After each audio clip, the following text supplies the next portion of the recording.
মুখের স্বাদ ফেরানোর জন্য কাঁচা কুল থাকাকালীন একবার বানিয়ে ফেলুন।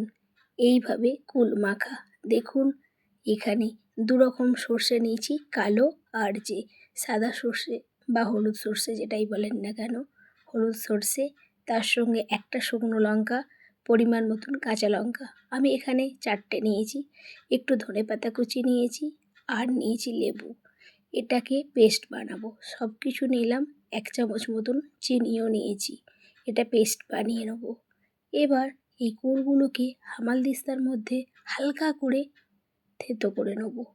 তারপর চাট মশলা দিলাম, অল্প পরিমাণ ভাজা মশলা, একটু বিট লবণ দিয়ে এই যে পেস্টটা বানিয়ে রেখেছিলাম সমস্ত পেস্টটা দিয়ে দেবো। দিয়ে ওপর থেকে পাতিলেবুর রসটা দিয়ে দেব। দিয়ে এবার চামচের সাহায্যে খুব ভালোভাবে মাখিয়ে নিতে হবে।